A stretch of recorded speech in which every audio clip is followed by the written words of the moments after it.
Hi అండి, నమస్తే. Welcome back to food and good channel. మనకి ఇప్పుడు వినాయక చవితి వస్తుంది కదండి. మనం వినాయక చవితికి ఈ పాల తాలికలు చేసి దేవుడికి నైవేద్యంగా నివేదిస్తే చాలా బాగుంటుందండి. అలాంటి పాల తాలికల్ని మనం ఈజీగా ఎలా ప్రిపేర్ చేయాలో చూద్దాం. ముందుగా దీనికోసం 1.5 కప్పుల బెల్లం తీసుకోవాలండి. మనం పాల తాలికలు ముప్పావు కప్పు బియ్యం పిండి తీసుకున్నప్పుడు 1.5 కప్పు బెల్లం తీసుకోవాలి. 1.5 కప్పుల బెల్లానికి 1 కప్పు నీళ్ళు పోసుకోవాలండి. పోసుకొని మనం బెల్లంని మొత్తం కరిగేంత వరకు బాగా మరిగించుకోవాలి. ఇక్కడ మనకు ఎలాంటి పాకం అనేది రావాల్సిన అవసరం లేదండి. మనకు బెల్లం అనేది కరిగిపోయి మన చేతికి పట్టుకుంటే కొంచెం జిగురుగా ఉంటే సరిపోతుందండి. అంతకు మించి ఎలాంటి పాకం అనేది రావాల్సిన అవసరం లేదు. ఇక్కడ బెల్లం అంతా కూడా కరిగిపోయిందండి. అలాగే ముట్టుకుంటే జిగురుగా వస్తుంది. ఇప్పుడు స్టవ్ ఆఫ్ చేసి పక్కన ఉంచుకోవాలి. ఇప్పుడు స్టవ్ పైన మరో మందపాటి గిన్నె పెట్టుకోవాలండి. పాలు అనేవి మనకు అడగంటకుండా ఉండడం కోసం. ఇక్కడ నేను 3 కప్పుల పాలు తీసుకుంటున్నాను. ఏ కప్పుతో అయితే బెల్లం తీసుకున్నానో అదే కప్పుతో ఇక్కడ 3 కప్పుల పాలకి 1.5 కప్పుల నీళ్ళు పోసుకోవాలండి. పోసుకొని పాలను బాగా మరిగించుకోవాలి. నేను 2 గంటల ముందు నానబెట్టుకున్న 2 టేబుల్ స్పూన్ల సగ్గుబియ్యంని ఇక్కడ నానబెట్టుకున్నానండి గంట ముందు. ఇప్పుడు మనకు పాలు అనేవి బాగా మరుగుతున్నాయి కదండి. ఇప్పుడు మరుగుతున్న పాల నుండి మనం ముందుగానే 1/2 కప్పు పాలు తీసి పక్కన ఉంచుకోవాలి.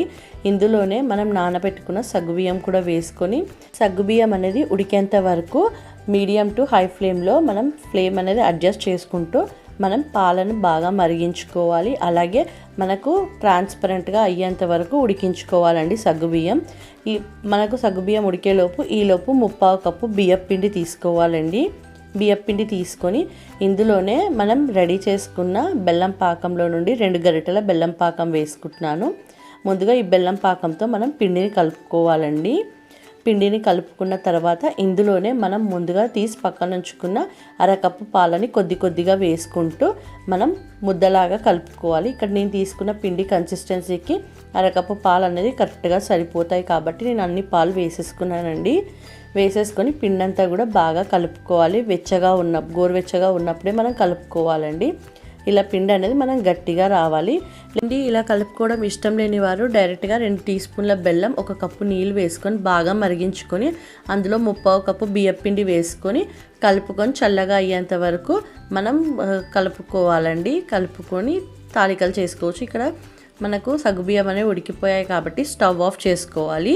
స్టవ్ ఆఫ్ చేసుకొని మనం ఇప్పుడు తాలికలు అనేవి రెడీ చేసుకోవాలండి. నేను ఇక్కడ పీటకి కొద్దిగా నెయ్యి రాసుకుంటున్నాను. అలాగే చేతికి కూడా కొద్దిగా నెయ్యి రాసుకొని వీడియోలో చూపిస్తున్న విధంగా చిన్న చిన్న ముద్దలుగా తీసుకొని వీడియోలో చూపిస్తున్న విధంగా ఇలా మనం తాలికల్లా ఒత్తుకోవాలండి. మీకు ఫస్ట్ టైం చేసేవారు నెయ్యితో మీకు రానప్పుడు కొద్దిగా బియ్యం పిండి అనేది చల్లుకొని మీరు తాలికలు చేసుకోవచ్చండి. ఇక్కడ నేను తాలికలన్నీ కూడా ఇలా ప్రిపేర్ చేసుకున్నాను. ఒకటి ఒకటి అంటుకోకుండా ఉండడం కోసం కొద్దిగా బియ్యం పిండి చల్లానండి. ఇలా రెడీ చేసుకోవాలండి తాలికల కోసం తీసుకున్న పిండిలో నుండి ఒక చిన్న నిమ్మకాయ సైజంతా పిండి తీసుకోవాలండి. ఎందుకంటే ఈ పిండి మనం తాలికల్లో వేస్తాం కాబట్టి ఈ పిండి అనేది కొద్దిగా తీసుకొని పక్కన ఉంచుకోవాలి. ఇప్పుడు స్టవ్ ఆన్ చేసుకొని మన పాలనే వేడిగానే ఉన్నాయి కదండి. ఇందులో మనం రెడీ చేసుకున్న తాలికలను మెల్లగా వేసుకోవాలండి. వేసుకొని లైట్గా పైననే కదపాలండి. బాగా మనము గట్టిగా కదిపితే పాల తాలికలు అనేవి విరిగిపోతాయి కాబట్టి నేను తాలికలను లైట్గానే కలుపుతున్నాను. ఇందులోనే ఒక 2 టేబుల్ స్పూన్ల నెయ్యి వేసుకోవాలండి. నెయ్యి వేసుకోవడం వల్ల ఒకదానికొకటి అనేది అంటుకోకుండా ఉంటాయి. అలాగే మన టేస్ట్ కూడా చాలా చాలా బాగుంటుంది. ఇలా వేసుకొని మనకు తాలికలు అనేవి ఉడికేంత వరకు మీడియం ఫ్లేమ్లో కుక్ చేసుకోవాలి. ఈలోపు మనం చిన్న నిమ్మకాయ సైజంతా పిండి తీసుకొని పక్కన ఉంచుకున్నాం కదండి. ఇందులోనే నేను 1/2 కప్పు పాలు పోసుకొని ఈ పిండిని అనేది ఎక్కడా కూడా ఉండలు లేకుండా మెత్తగా కలుపుకోవాలండి. మనకు స్లరీ లాగా బాగా కలుపుకోవాలి. ఇలా రెడీ చేసి పక్కన ఉంచుకోవాలి.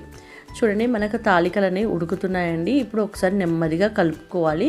మనకు తాలికలు అనేది ఉడికాయో లేదో మనం ఈ విధంగా చెక్ చేసుకోవాలండి. ఒక తాలికను తీసుకొని ఇలా స్పూన్తో కట్ చేసుకుంటే మనకు స్మూత్గా కట్ అయితే తాలికలు అనేవి ఉడికిపోయినట్టండి. ఇక్కడ నాకు 90% కుక్ అయిపోయాయి. ఇంకొక 10% కుక్ కావాలి కాబట్టి మరో 2 నిమిషాల పాటు కుక్ చేసుకుంటున్నాను. చూడండి నాకు పాల తాలికలు అనేవి కంప్లీట్గా కుక్ అయ్యాయండి, అన్నీ కూడా పైకి తేలుతున్నాయి. మనకు పాల తాలికలు అనేవి ఉడికాయా లేదా అనేది మనకు తాలికలు అనేవి పైకి తేలుతాయండి. అప్పుడు మనం అర్థం చేసుకోవాలి మనకు తాలికలు అనేవి ఉడికిపోయినట్టు.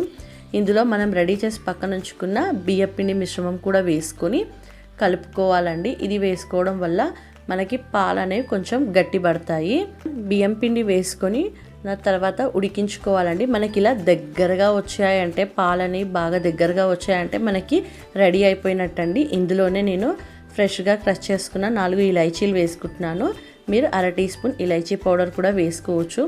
ఇది వేసుకొని స్టవ్ ఆఫ్ చేసుకోవాలి. స్టవ్ ఆఫ్ చేసుకున్న దాంట్లో మనం ముందుగానే చేసుకున్న బెల్లం పాకం అనేది కంప్లీట్గా చల్లగా అయిపోవాలండి. ఏం మాత్రం వేడిగా ఉన్న పాలు అనేవి విరిగిపోతాయి కాబట్టి కంప్లీట్గా చల్లగా అయిన బెల్లం పాకంనే వేసుకోవాలి. వేసుకొని ఇలా బాగా కలుపుకోవాలండి. కలుపుకొని స్టవ్ ఆన్ చేసుకొని 2 నిమిషాల పాటు ఉడికించుకోవాలి. ఇలాంటి పాలు అనేవి విరగవండి. ఇక్కడ 2 నిమిషాల తర్వాత చూడండి మనకు పాల తాలికలు అనేవి రెడీ అయిపోయాయి. ఈలోపు మనం స్టవ్ పై కడాయి పెట్టుకొని 3 టేబుల్ స్పూన్ల నెయ్యి వేసుకోవాలి. ఇందులోనే సన్నగా కట్ చేసుకున్న కొబ్బరి ముక్కలు 2 టేబుల్ స్పూన్లు, అలాగే 10 నుండి 12 ఎండు ద్రాక్ష, 10 నుండి 12 కాజు వేసుకొని బాగా ఎర్రగా వేయించుకోవాలండి.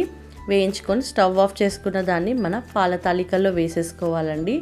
వేసేసుకొని కలుపుకుంటే మన పాల తాలికలు అనేవి రెడీ అయిపోతాయండి. పాల తాలికలు అనేవి రెడీ అయిపోయాయండి. ఇప్పుడు మనం వేడి పైన మనకు కొంచెం పల్చగా ఉన్న కొద్దిగా చల్లారిన తర్వాత చిక్కబడుతుందండి. అంతే అండి, మన ఎంతో టేస్టీ అయిన పాల తాలికలు రెడీ అయిపోయాయండి. దేవుడికి నైవేద్యంగా నివేదించి మనం ప్రసాదంగా తీసుకుంటే చాలా బాగుంటుందండి. సో మీరైతే డెఫినెట్లీగా ట్రై చేయండి. మీకు ఈ వీడియో కనుక నచ్చినట్టయితే లైక్ చేయండి, షేర్ చేయండి, అలాగే సబ్స్క్రైబ్ చేసి కమెంట్ చేయండి.